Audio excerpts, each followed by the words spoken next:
ইনকিলাব মঞ্চের মুখপাত্র ওসমান হাদির উপর হামলা নিয়ে আল জাজিরার অনুসন্ধানী সাংবাদিক জুলকারনাইন সায়েরের সাম্প্রতিক দাবিকে ঘিরে নতুন করে বিতর্ক তৈরি হয়েছে। এবার সায়েরের সেই দাবিকে সরাসরি চ্যালেঞ্জ জানিয়েছেন একজন সফটওয়্যার ইঞ্জিনিয়ার ও আইটি এক্সপার্ট।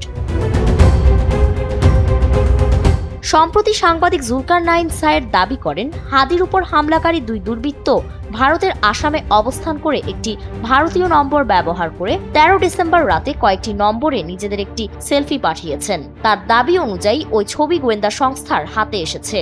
তবে এই দাবি সম্পূর্ণ ভিত্তিহীন ও প্রযুক্তিগতভাবে অসম্ভব বলে উল্লেখ করেছেন software engineer Tanvir Ahmed Arzel. 15 December নিজের ফেসবুক স্ট্যাটাসে তিনি লিখেন,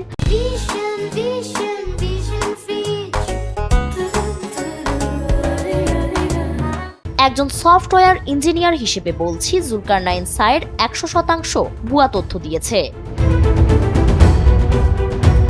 তিনি বলেন, সে দাবি করেছে অপরাধীরা অন্যের মোবাইলে সেলফি পাঠিয়েছে আর সেটা গোয়েন্দা সংস্থা ইন্টারসেপ্ট করে ছবি উদ্ধার করেছে। এর চেয়ে ভুয়া তথ্য আর কিছু হতে পারে না। একজন নোভিস সফটওয়্যার ইঞ্জিনিয়ার বা সিকিউরিটি এক্সপার্টও এমন কথা বিশ্বাস করবে না। নিজের পোস্টে তিনি ব্যাখ্যা করে বলেন, বর্তমানে হোয়াটসঅ্যাপ, মেসেঞ্জার ও টেলিগ্রামের মাধ্যমে পাঠানো টেক্সট বা ছবি এন্ড টু এন্ড ইনক্রিপশনের মাধ্যমে সুরক্ষিত থাকে। এই প্রযুক্তির কারণে বার্তা আদান প্রদানের মধ্যে কোনো তৃতীয় পক্ষ, এমনকি সংশ্লিষ্ট প্ল্যাটফর্মগুলোর ইঞ্জিনিয়াররাও বার্তার কন্টেন্ট পড়তে বা দেখতে পারেন না। তানভীর আহমেদ উদাহরণ টেনে বলেন, একটি প্রতিবেদনে প্রশ্ন উঠেছে, যেহেতু ইনক্রিপ্টেড মেসেজ ডিক্রিপ্ট করা সম্ভব নয়, তাহলে এফবিআই বা সিআইএ কিভাবে অপরাধীদের তথ্য পায়? সেক্ষেত্রে ফেসবুক কর্তৃপক্ষ জানিয়েছিল, সন্দেহভাজনের অ্যাকাউন্টে বিশেষ প্রক্রিয়ায় লগ ইন করা হয়, যা কেবলমাত্র যুক্তরাষ্ট্রের নির্দিষ্ট সংস্থার জন্যই সম্ভব, সাধারণ কোনো গোয়েন্দা সংস্থার জন্য নয়।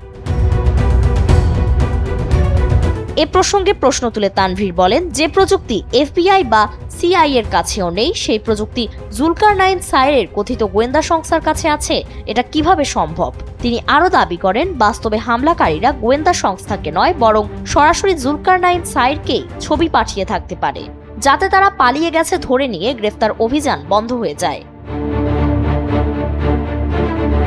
সবশেষে জুলকারনাইন সায়েরকে প্রকাশ্যে চ্যালেঞ্জ জানিয়ে তানভীর আহমেদ লিখেন, আমি তার গোয়েন্দা সংস্থার সেই তথাকথিত ইন্টারসেপ্টর ডিভাইসের সামনে দাঁড়িয়ে মেসেজ পাঠাবো। যদি তারা সেই টেক্সট পড়তে পারে, তাহলে সেদিন থেকেই আমি সফটওয়্যার ইঞ্জিনিয়ারিং ছেড়ে দেব। এই বক্তব্য ঘিরে সামাজিক যোগাযোগ মাধ্যমে শুরু হয়েছে তীব্র আলোচনা। কেউ আইটি এক্সপার্টের প্রযুক্তিগত ব্যাখ্যাকে যুক্তিসঙ্গত মনে করছেন, আবার কেউ জুলকারনাইন সায়েরের দাবির পক্ষে অবস্থান নিচ্ছেন। ফারিন রহমান প্রীতি, এনপিবি।